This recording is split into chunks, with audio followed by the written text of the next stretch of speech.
Hello everyone, I think you should see me right now. If you can, please leave a note in the chat or something. And please let me know if the quality is okay, the image quality, and if you can hear me alright before we get started. We'll get started in just a few minutes, I think. Because YouTube is kind of giving me some issues saying that the resolution is not ideal or optimal, and that the quality might be a bit worse than I thought, but I think it should be fine because this is kind of the settings that I used for the previous session. So please let me know if everything is okay, if you can see me good, if you can hear me okay, and if so, then we can get started.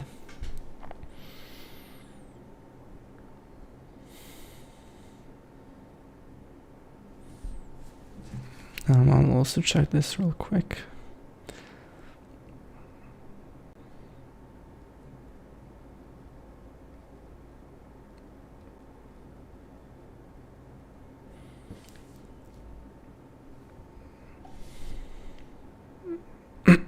And of course Discord is giving me some issues now.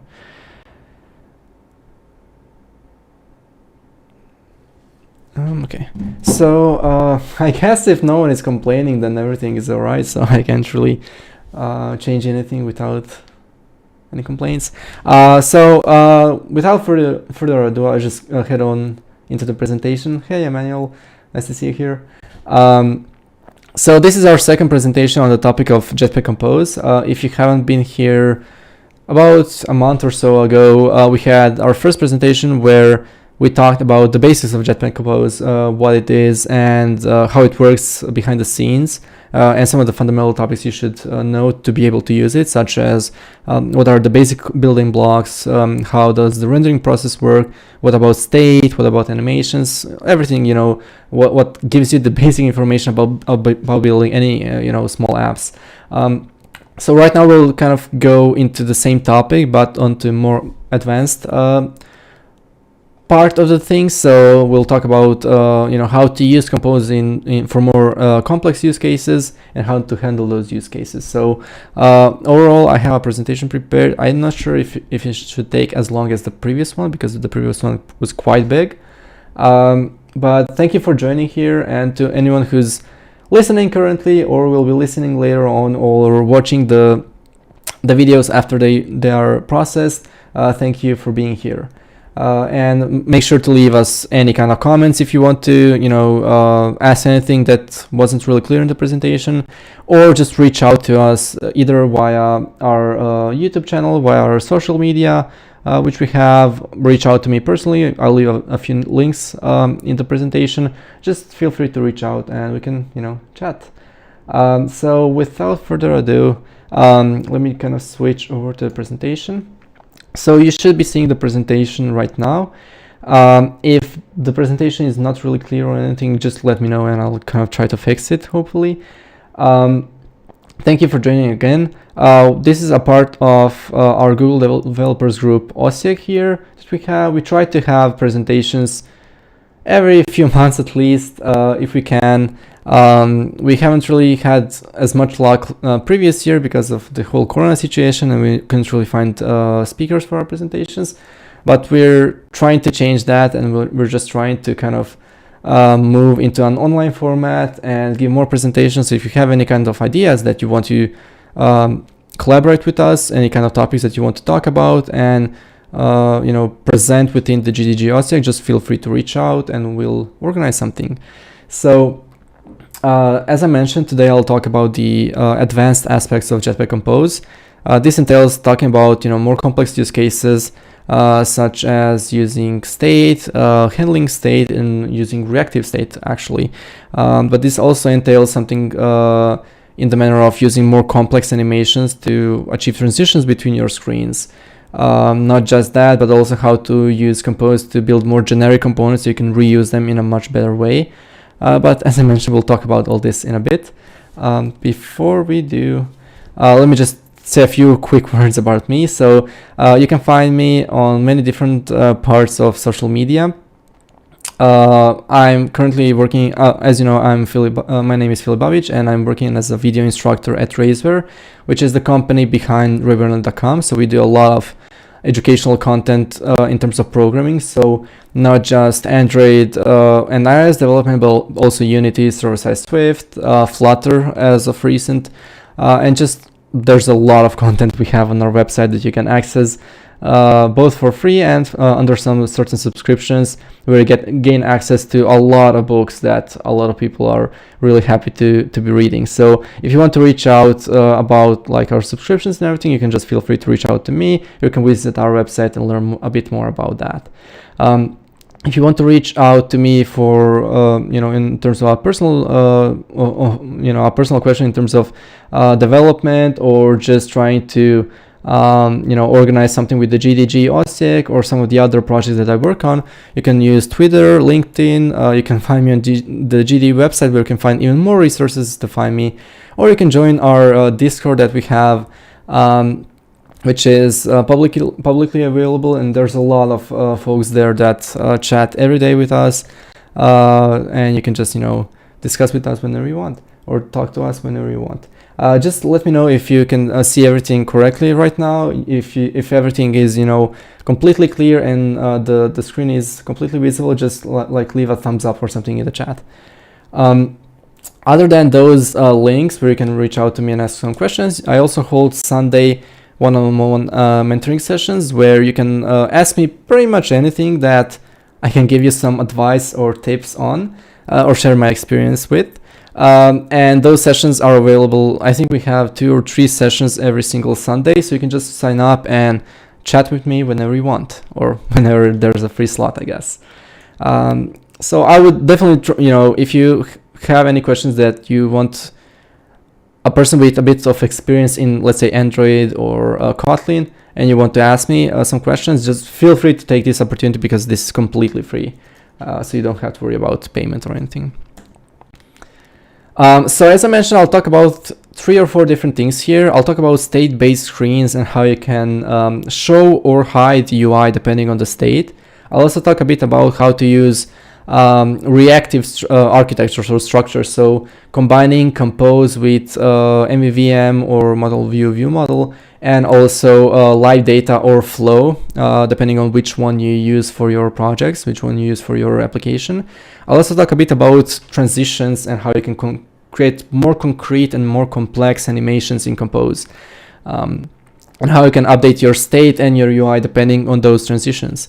And finally, I'll kind of dive into one of my, I guess, favorite topics or favorite things to talk about, and this is generics, and how to build generic composable components that you can not just reuse across your project, or maybe even across different projects, but also reuse in different types of use cases and different types of features, where you have a certain type of behavior that you just want it to be completely reusable and completely generic, so you don't have to worry about changing or copying and pasting code.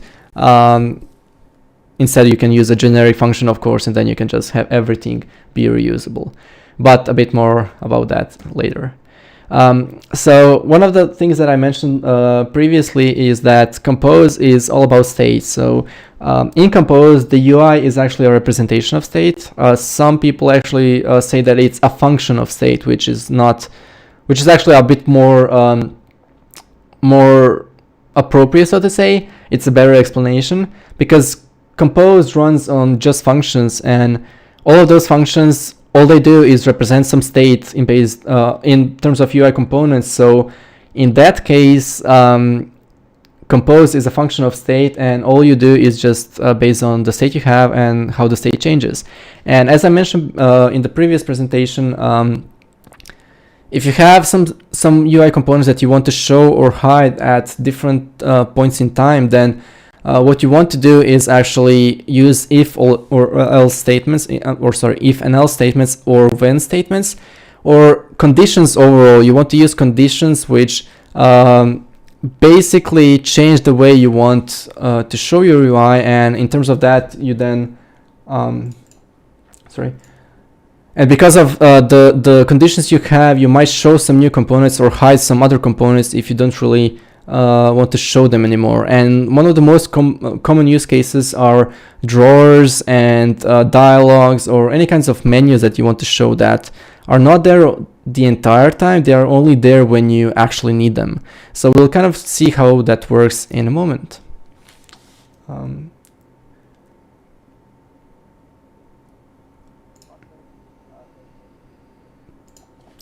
So can someone please give me some acknowledgement? So can you see the presentation and everything okay? Because right now on YouTube it kind of seems that I'm that you see my webcam, and I'm not sure if the presentation is showing. So can you kind of acknowledge that?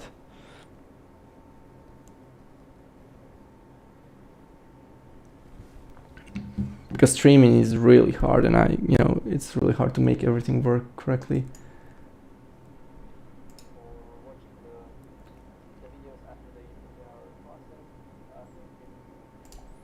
Oh, okay. Thank you, Luca. Okay, so with that being said, showing and hiding UI state is as simple as adding conditions to your code. So Compose runs in a way that any number of functions you call, they're going to be represented on the UI in the order of their call, so their call order. So which means that if you have something like this where you have a composable, which is just like a simple my composable, and you have some condition which if it checks out, if the condition is true, you show a positive state composable. If it's not true, you then show a negative state, which can be an error state or more instruction to the user what you want them to do. So if you have something like this, this is pretty simple. This is a pretty simple way of showing two different types of UI depending on your condition. And it's really important to see here that only one of these functions, these composable functions, will be called, and because of that, only one of the states will be shown. Only one of the UI pieces will be shown. So, as I mentioned, if your condition checks out, for example, if you try to show a list of items and your condition is that the list of items is not empty, then you show that list of items. Otherwise, you show an empty screen or an empty error or something like that. Then if your list is not empty, you're going to show the items, which is here in the first part. But if it doesn't check out, if it falls through to the else case, you can show an error view and just say, hey, you no longer have a list of items to show. You can just show an error view. And this is as simple as that. And this is basically all that Compose is here to do. So what you can do with all this is you can also have different parts where you change between different types of screens or different types of actions that are visible to the user based on the current state. So for example, if you have a box which has some modifiers, for example, to center the content, you have your base content, which is your list of items. But if there's a specific condition in line, then you have to show a dialog. For example, if the user long pressed an item, you want to show a delete dialog, then this condition might represent a variable that actually says if the user has long pressed an item, and if they have, you can show a dialog to delete that item. This is a really good use case and a really simple way to show a really simple way to show a dialog where you only show it based on state. And this is all we do in Android. Actually, we just show some content, and then based on some state we show some dialogues or some extra options or something like that. Which means that if you have something more complex, like as I mentioned, showing a screen based on what the current screen is, and this can be like an enum or a seal class, then all that there is to navigation, so to say, navigation in Compose is, depending on your current screen, you would just show or call a different function. And this is pretty much everything that you need to do to share or show different screens based on the state in Compose. So what happens here is that whenever any of these whenever the screen changes, the when clause is called again because you're observing some state. And based on the current state, you create a different function or call a different composable function and show a different screen. So it's as simple as that. So if you ever wonder, how do you actually work with Compose in order to, show different content based on your state, this is how you do it. You just slap on an if and else clause or a when statement, and that's pretty much it. Here's a more concrete example, though. You might be, oh yeah, sorry, I can move the microphone a bit further, and I can also do this. I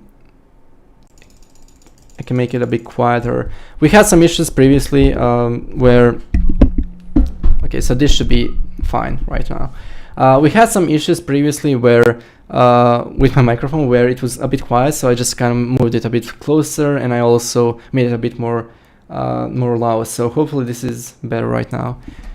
So as I mentioned, here's a more concrete example judging on what I previously built, which was like a book reading app. We might have some reading lists in our app where we show different types of reading lists, and you can add books to your reading lists.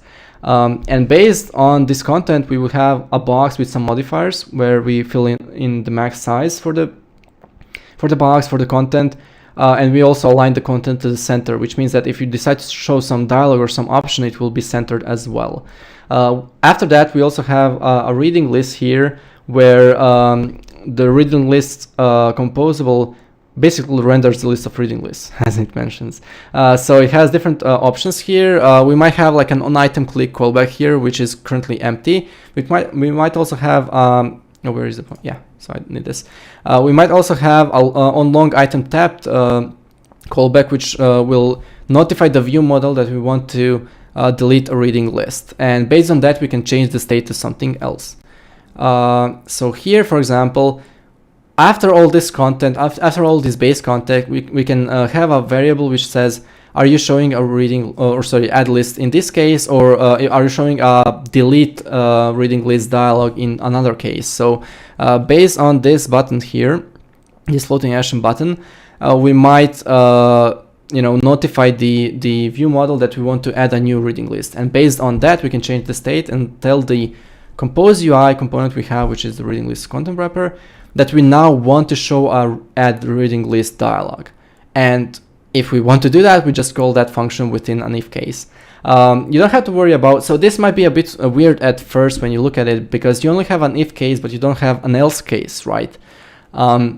It's completely fine in Compose that you only have an if case, because you might only show something in, or a component in this case, if that case checks out, if that condition is true. So if you are not showing an add list dialog, then you don't have to call any add list function, and just not calling the function and not having an else clause is good enough. So in this case, whenever we notify the view model that we want to add a new reading list, we just show a new dialog. But how does this actually work underneath? And can we actually do more of these calls where we do one call, and that's one if case, and we have a reading list and everything. But if we want to add another call another dialog, for example, the delete list dialog, which I mentioned before, we can just add another if case. It doesn't matter that we have one if case here or another here. We can just have another if case. A more concrete or more clean way of doing this is maybe if you can only have one dialog active at a time, is that you have a CL class which is the currently shown dialog or something like that, where you can have the add reading list dialog and the delete dialog. And based on the currently shown dialog state, you can show different dialogs. So you will have a when clause here instead of a series of if cases. But what about the state changes behind the scenes? So what happens if we change the state, and how do we actually change the state to affect the UI?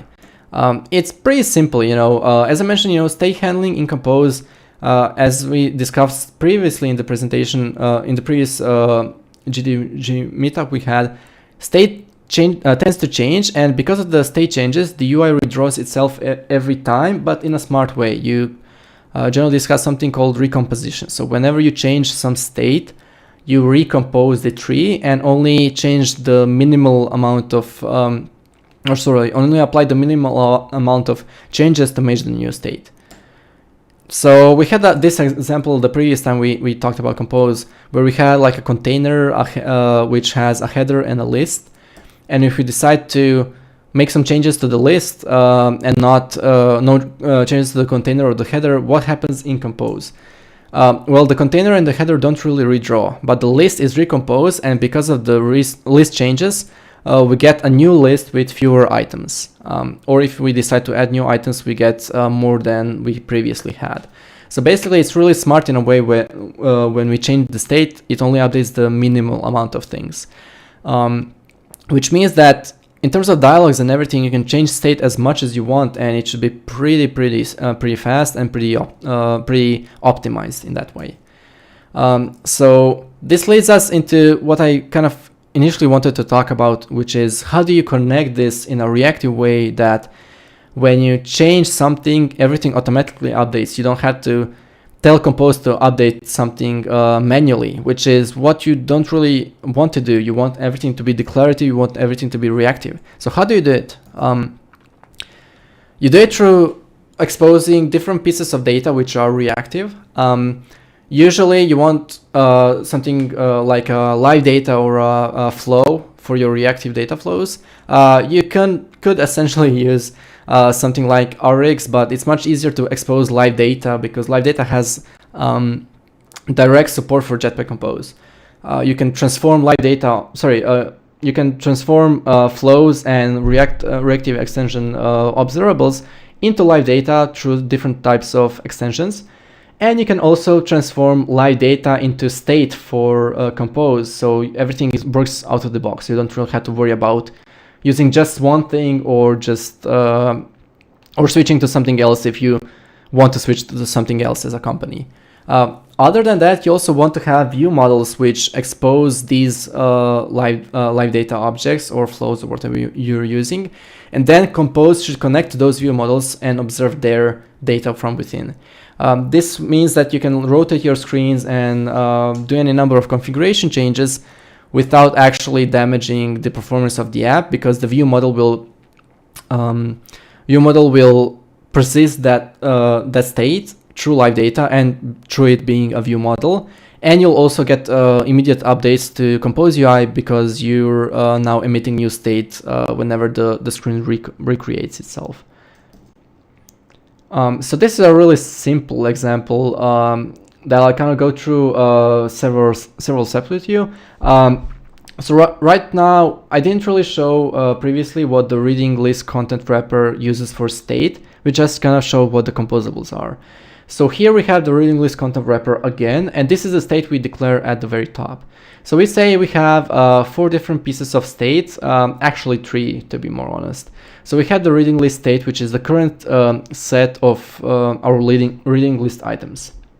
We also have the delete list state, which represents a single reading list object that we want to either delete or basically show a dialog for that we can then later delete, or just cancel the dialog and leave it be.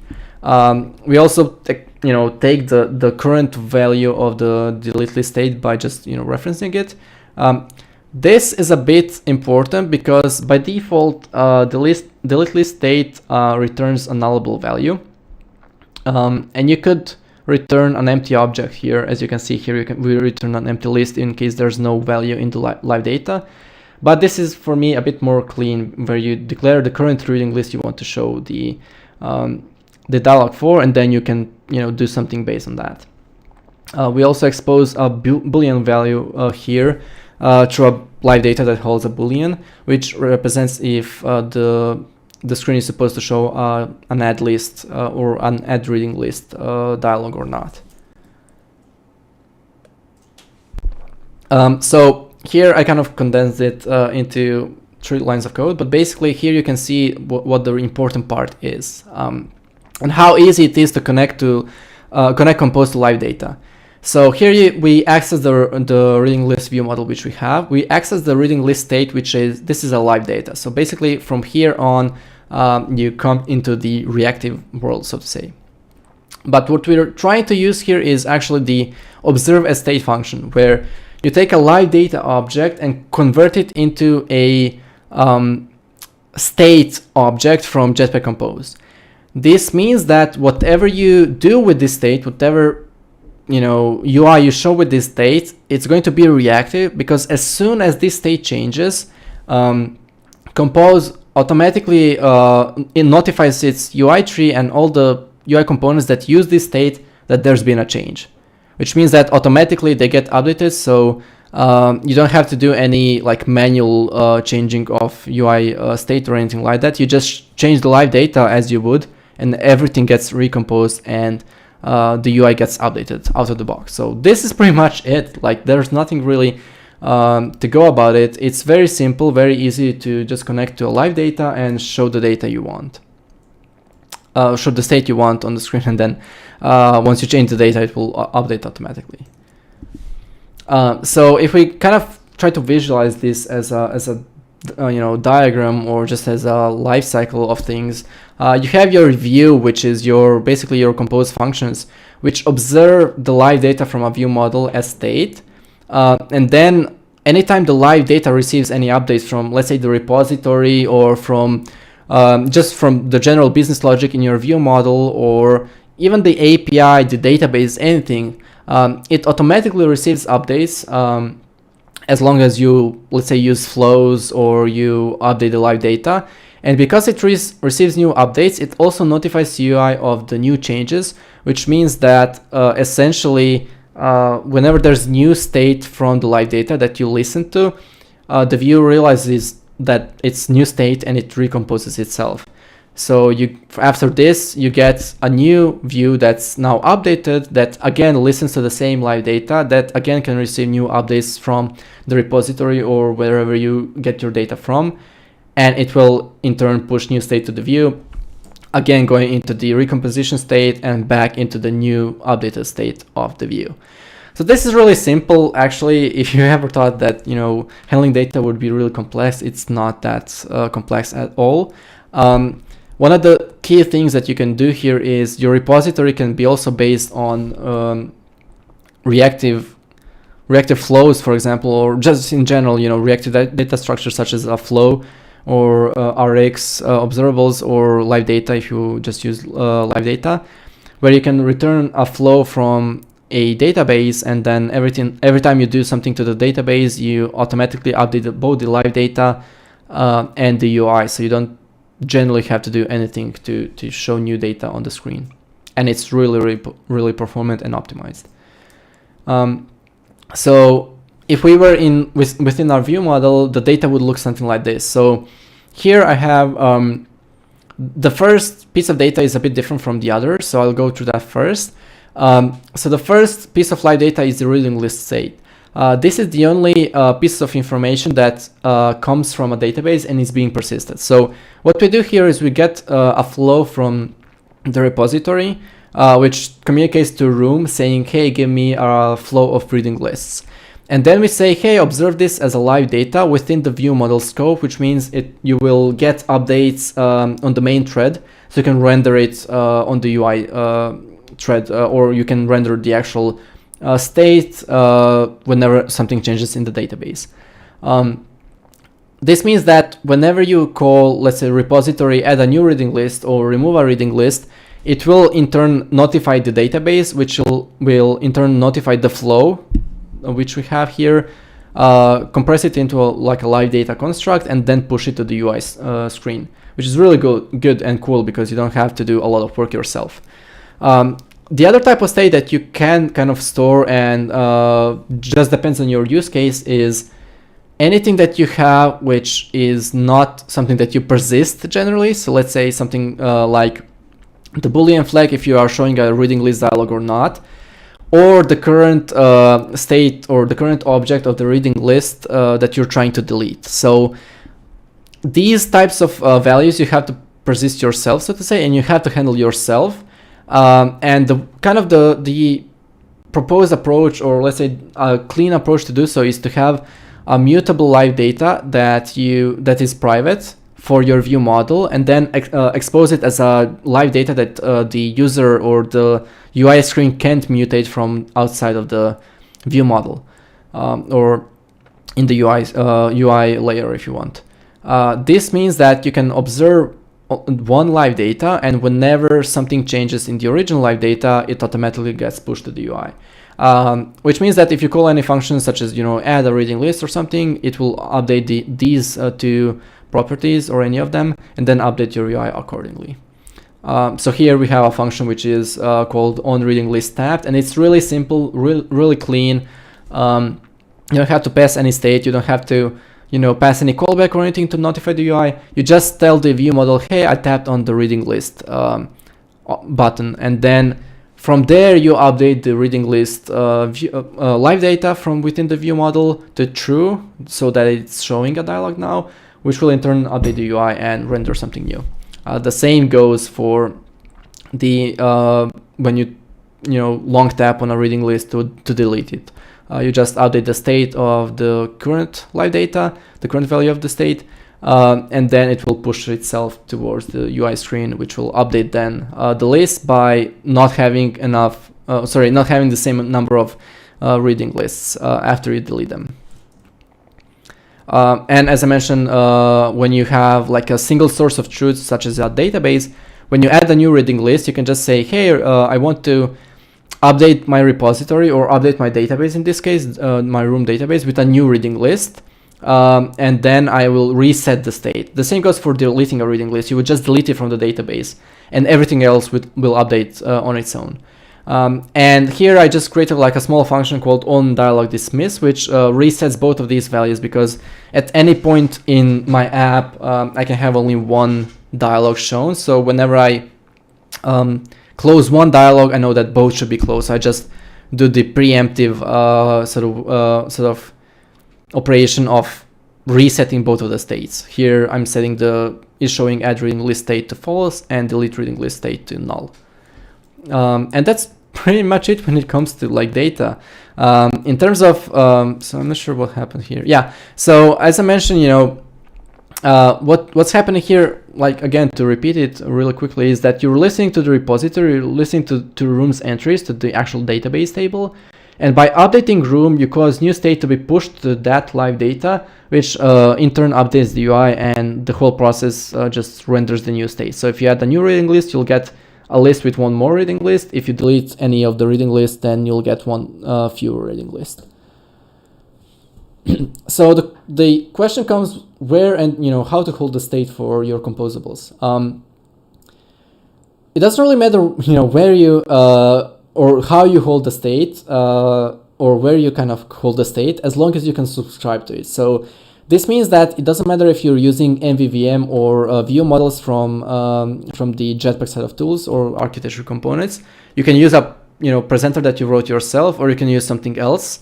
And you also don't have to use live data. You can use like a different structure, such as a flow or something else, as long as you can convert it to state from Compose. I mentioned using live data and view model as the easiest way to do things, because there are a lot of extensions that are completely built into the dependencies, and you don't have to worry about anything. So you might have to change up from using like RX or flows from Kotlin coroutines towards the state. If you might have to write functions that do this for you, but you don't have to do it for live data. You can just use the extension function, which is observe as state, which just lets you completely transform everything out of the box. Alternatively, as I mentioned, if you don't want to hold the state, state flow sliding in casual, you can use that as well, although I haven't personally.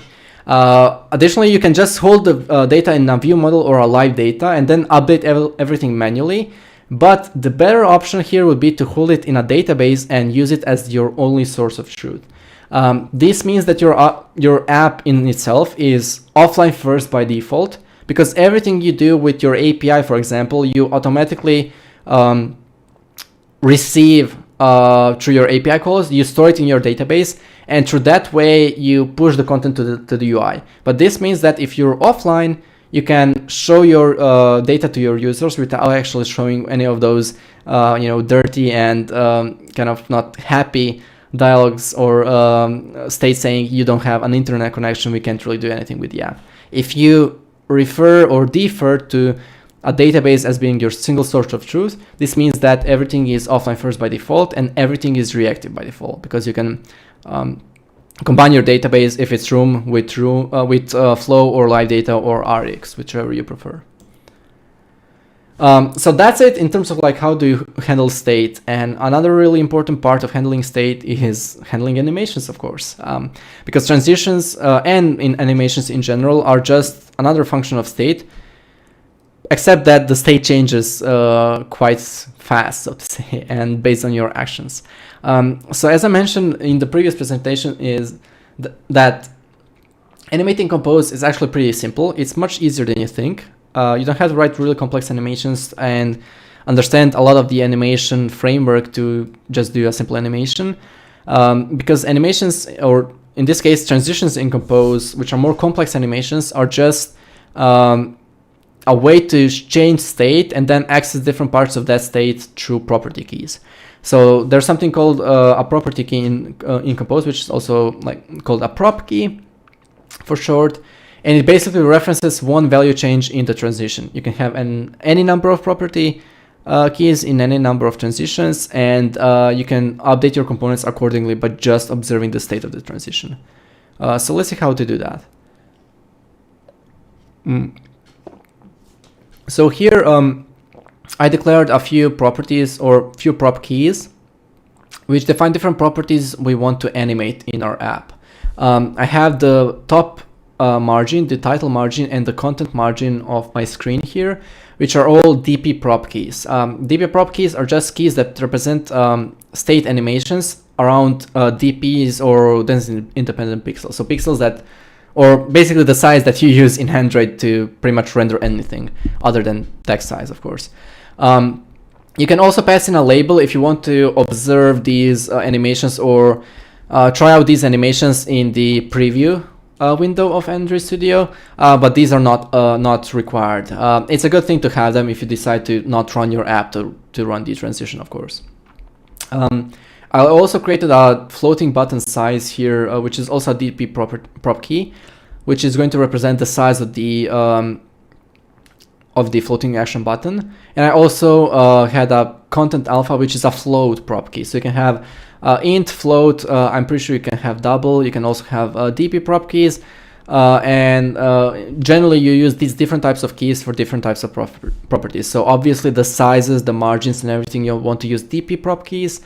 For values which are, like alpha, or maybe, some fractions or something like that, you want to use floats or some other types of numbers if you have them. So this is the first step to declaring or creating your transition. You create your prop keys that will represent the state that you want to change and that you listen for changes. After that, you have to define a transition, obviously, because you're trying to transition between one state or one type of state to another. This is a generic function because the transitions you create can have any number of states or state types. Basically, every transition is defined within any number of values your type can have. So in this case, we have a transition of a Boolean, which means we can only transition from a false statement or a false value to a true value, and vice versa. If you had your, let's say, an enum key, which represents a transition between different types of button states, for example, like a press button state, selected button state, or a checked state if you have a check as well, or maybe even just like a focus state if you have accessibility support, then all of these states in an enum could be one of the states for the transitions. But basically you just have to think about what types of values you want to represent for the state and what those values will represent in your UI. So here, for example, I'm trying to animate like a nice transition into a screen where I just slowly slide all the content in, and I also change the alpha of the content, so it seems like the content is coming in from like the bottom of the screen and slowly fading in. Which means that in my false state, which is the state if the animation is complete or not, or if the content is shown or not. So this is what my false value represents. I have these values. So I say, within this state, you access the this property. This is basically referring the state of the transition. Mind you, all of this code is within the transition block. So I kind of didn't mention it here because of, you know, sake of clarity, so to say, so I can fit it all on one slide. But basically you say, for this state, I want to have my image margin top at 125 dp. The image margin top is the dp prop key here, which means that it automatically binds this value to this key. So it's similar like having a map, you know, a general header map, for example, where you have a key that's authorization and the value is the actual authorization key. Here you say I have my dp prop key or my float prop key, whatever you want, as, let's say, the image margin top or content alpha, and these are the values. This is the actual value for that key for this state. Similarly, we have the true state, which represents if the animation has finished or if the content is shown. So if the content is shown is true, then these are the values. Obviously, you can see that from 125 dp of margin tops for the image, we'll go to 16. For the size of the button, we'll go from 0, which is basically not showing the button, to 56. And some other values for the margins. And finally, the alpha will go from 0.3 to 1.f. Which is basically full alpha, right? And these are the two states we have for our Boolean transition. Again, as I mentioned, if you had an enum or a CL class, you will have a state of, let's say, the press state of a button, a state of selected, state of focus, and so on and so forth. So you're limited to the number of types of transition you can have by the number of state values you can have. So here we have two states and we can only have two transitions, from false to true and true to false. If we were to have three states, we could go from, let's say, the first state to the second and third, from the second state to the first and third, and from the third state to the first and second, if that suits our use case. So basically you can, you know, mix and match these states any way you want, as long as you know what you're, you know, kind of trying to represent. So as I mentioned, this is kind of the starting state. So here we represent what the value should be at the start. And we'll kind of, we represent what the values should be for the value false. Can you cycle the states in order to create, let's say, a jittering animation? Yes. So you don't even have to cycle the states. There is a special animation type that I'll mention in a moment, which is called basically repeat. You tell the animation to repeat itself constantly. So you say, I want to go from one state to another and then completely repeat this animation, which does, and there's an example of on our website where a person created a heart beating animation by just changing the size of the icon, of the heart icon, and they used a repeat animation, which basically did all the work for them. So they didn't have to cycle anything. And as I mentioned, you know, all of these values represent different property values for different property keys within the given state. And then you define your actual transition. So as I mentioned, here you have to say from which state you want to go to which state and how the animation or the values are going to be animated. So here we say at the bottom, we want to have a transition from the false to true state. We're going to animate the image margin top value using the tween animation. Tween animation is like a very simple animation where it just goes from one value to the other, and in not really a linear way, but basically it uses some interpolation so it doesn't look dull, and you give it a duration, and that's pretty much it. So you can define every single animation how it runs. If it doesn't, if you don't define it, it's going to use like a default interpolation, which is pretty fast, but you should kind of at least mention the duration you want so it doesn't go too fast, so to say.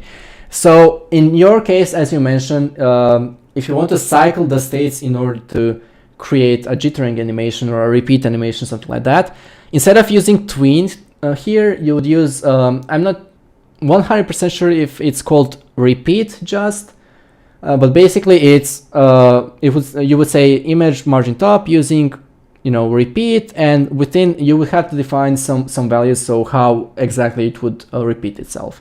And that's pretty much it. So it's really simple. You don't have to, you know, write complex handlers or threads that you have to handle yourself. You can just use a simple function. So now that we have defined our state here, we defined the transition from the false value to true, which represents if the animation has completed, which is false at the start, and true at the end. We don't have to define like a reverse animation, which would be from the completed state to like a big initial state, if you don't need it. This is just based on what you need for your application. And as I mentioned, the directions of the animation, so to say, you define it within this block. So you just say what your starting state is and what your ending state is, and this basically describes how the values will change. Using each of these lines, as I mentioned, you define which value you want to change and how you want to animate it. It's a pretty simple DSL using infix functions, which you don't really you can use like basic functions, but you're using infix functions to make it a bit nicer, where you say, I want to animate the image margin top using a tween animation of 1000 milliseconds, which is really, really cool. So here, after we defined all this and define all the states we have, all the values we have, all the transitions we have, we need to create an actual transition. So here we stay within the book review details content. We want to have a new piece of state which represents the animation state, for example, using the transition function. This is something that I kind of didn't mention before. Let me just real quick. We're using the transition definition here function. Within it, we're using the transition function, and then later we're using a different transition function which uses the transition definition, which then uses the transition function inner member to create the actual animation. So this is a bit, kind of complicated when you first see it, but it's actually really simple once you do it at least once. Here we say, to what state we want to go, so what the to state is and what the initial state is. Basically, I did it here so that if we decide to, for some reason, disable animations, we can just say that the initial value is going to be true, and in that way, it's not going to animate at all. Other way, if we decide to have the initial state as true and the to state to be false, we're just going to reverse the animation. So basically, you can just mix and match to any type of state changes you want. Then we take this state and then we pass it down to our UI components that we want to observe the state from. So this is the add reading entry button, which is the floating action button, and the actual book review details information, which shows the content. From within the actual UI elements, we read the state using the same prop key. So we just say, hey, I want this spacer to have a height of whatever this value is at any given moment. So this is going to read the value from the actual animation directly. And it does so by accessing it just as if it were a key value map, which it is. So you access the state animation through the title margin top prop key, and that's it. So the same you can use for the alpha value here to read the content alpha of the state. And basically any number of other UI elements. And I can kind of jump here to my project. Hopefully you can see this as well. So this is the book review details activity. And I'm just going to quickly scroll through it, but basically, where is it? Is it here? Yeah, this is it. Transition state. So here I can show you that I'm using the transition state to animate the floating action button, but I'm also using it to animate things like the margins of everything that I listed out there. So the content margin, the title margin, and the image margin. And I'm also using it to read the content alpha as well.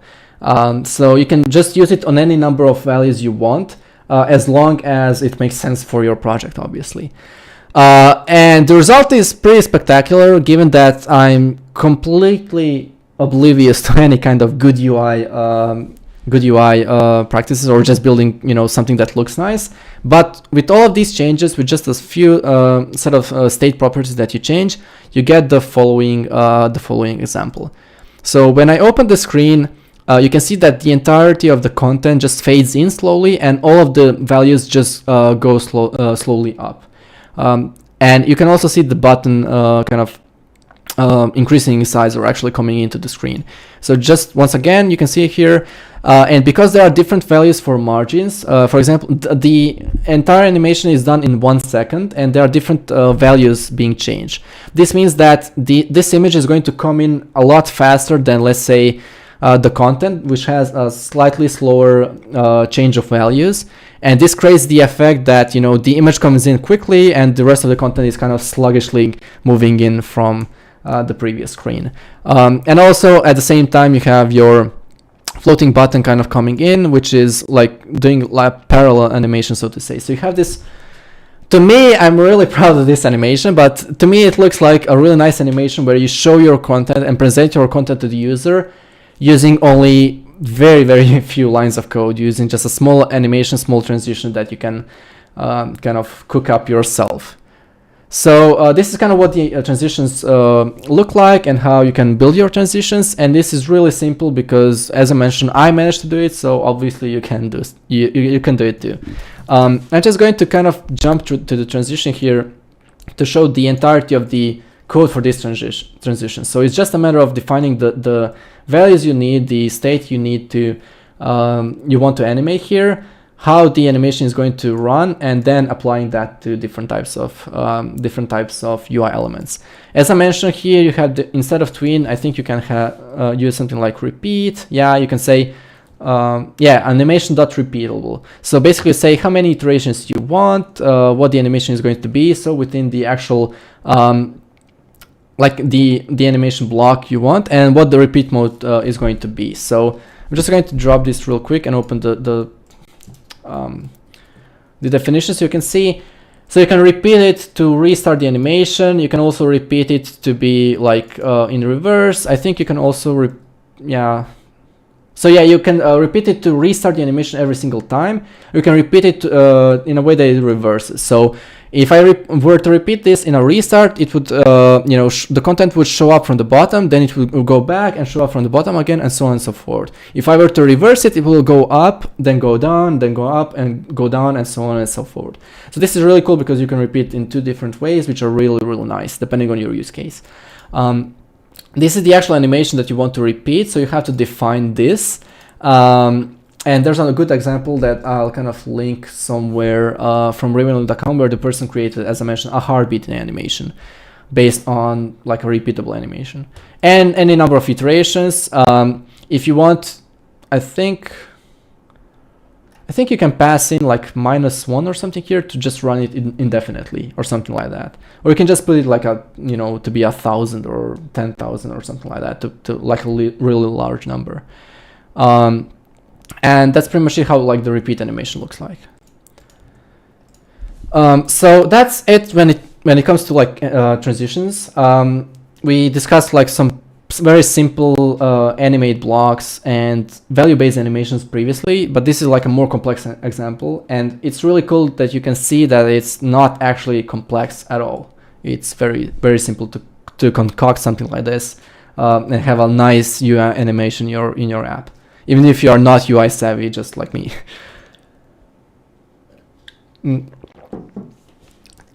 Sorry. So the next thing, like the final thing that we'll discuss today, that I'll kind of show you how to do, is maximizing your usability with generics. How you can use generic functions to make something completely reusable across different parts of your app, and maybe even push it to like a different project. So one of the things that you can reuse in your project is a rating bar, but you generally reuse your rating bars in the same way. You always show a rating bar, you always show some rating, you generally have just like 5 stars or something, and that's pretty much it. So that's not really generic, that's a component that's very usable, but it's the same behavior. But sometimes you can generify like complete components, things like using dialogues, using user prompts or input prompts or menus even. All of these things are generally always the same. The only thing that's changed is the data set. So for example, really good example here that I have is a delete dialog. You could just create a small generic function which takes an item of any type and it receives a callback that pushes that item of any type back to the user when you decide to delete it, for example. This is a very simple composable in its essence, where you take that item, you take a message that you want to show to the user, you take the callback that you have to notify yourself with to delete the item, and then if you want to dismiss the dialog, you can also notify yourself about that.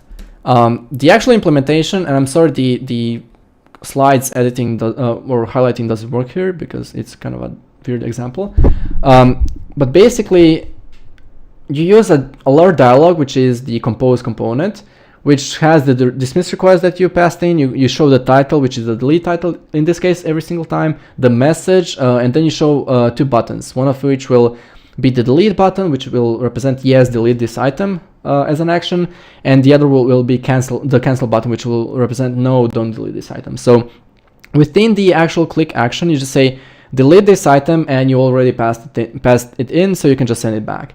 And this is completely generic because you can just say, you can go to your your book screen in my example, and you can say I want to delete a book, and this is the code you would use. You would just pass in a book, you would pass in the message, what happens when you want to delete a book. So you remove the book, and you can also cancel the dialog if you don't remove it here or something like that. And once you dismiss the dialog, what happens as well. And then you can go to a different screen, and if you want to delete, let's say, a reading list, all that would be different here is that you would pass in a reading list here instead of a book. And you would pass the name of the reading list here as well. And instead of calling book reviews, book view model remove the book, you will call reading list view model remove this reading list. And that's pretty much it. So this is completely generic, and you can reuse it across the app. And you can also ship a set of these components into like a foundation or like a base module or something like that, and ship it as a library that other people can use. So this is really reusable. Very simple example in the same manner is a spinner picker. So having a spinner menu or something like that you can pick different items from.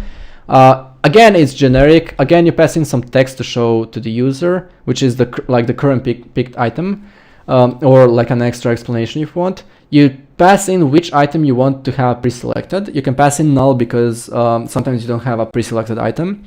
You pass in a list of items, how to name each item. So this is like a mapper function from the item to the item name that you're going to show in the picker. And finally, you pass in a callback that notifies you when an item has been picked. Within the picker, this is a bit different from before. You have some state that you persist, which is if the picker is expanded or not, and what the current picked item is. And this is a string. So this is either the pre-selected item that you try to parse into a string, or you show none if you want to show something like none to the user or something else. And then you have a drop-down menu from Compose where you say, hey, this is going to be my toggle button. It's going to show the picker text, and when I click it, it's going to change the value of if the picker is expanded or not to true, and this in turn will expand the picker or close it. On the dismiss request, is going to just change the picker expanded value to false, which will stop showing the dialog or the picker. And finally, you have some modifiers. But what's important is within the picker, you just say, for my picker content, which is this little lambda block, you say for each item, I want to create a new drop-down menu item, which will trigger my generic callback. So this is like a generic for loop. It will change the picker value to false, so it will stop showing the picker. It will also change the currently picked item using that transform function, that mapper from the item to a string. And it will show that within the drop-down menu, it will show a small text which holds that item. So you would have like a small picker basically that shows you a list of your, let's say, books or your reading lists or your genres in your app, or anything basically that you feel like you could use a picker or a spinner picker for. And this is one of the example usages. You can just say, hey, I want a spinner picker to show my genres. I want to have the currently selected one to be pre-selected.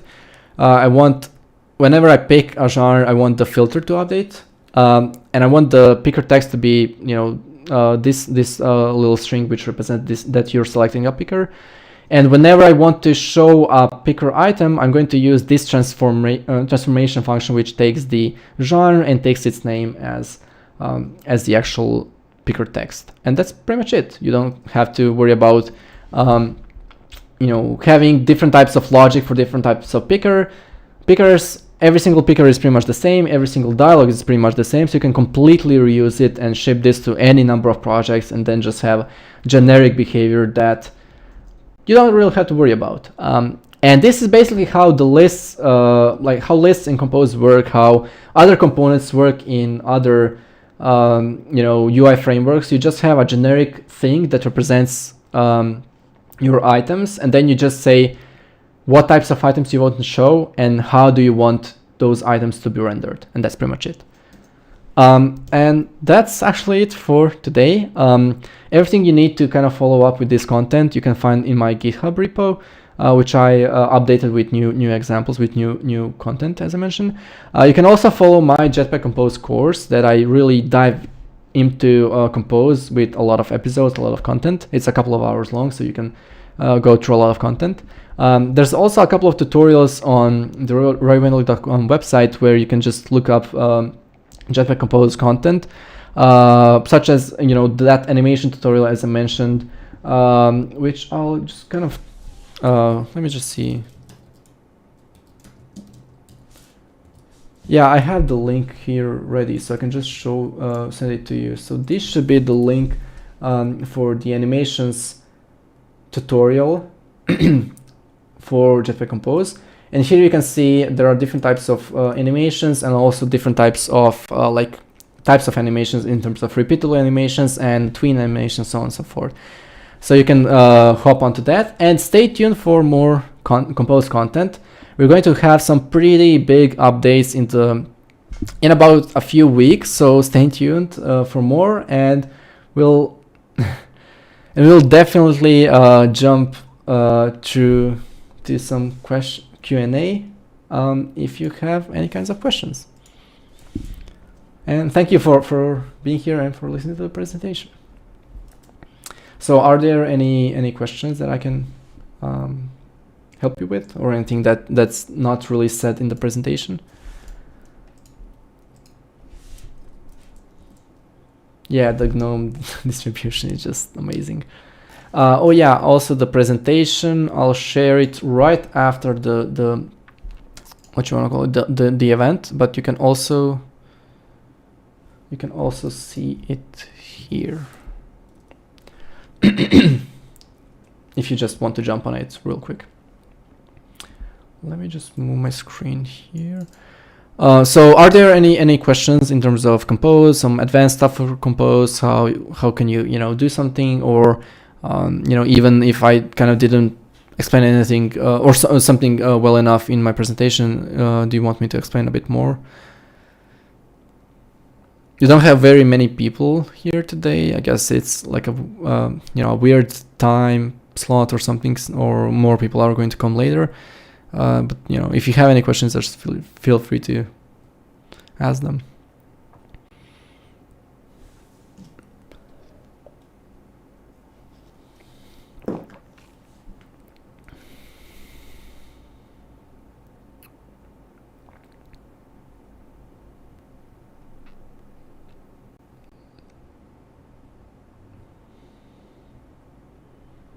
Okay, cool. Well, this kind of makes my job a bit easier if there are no questions.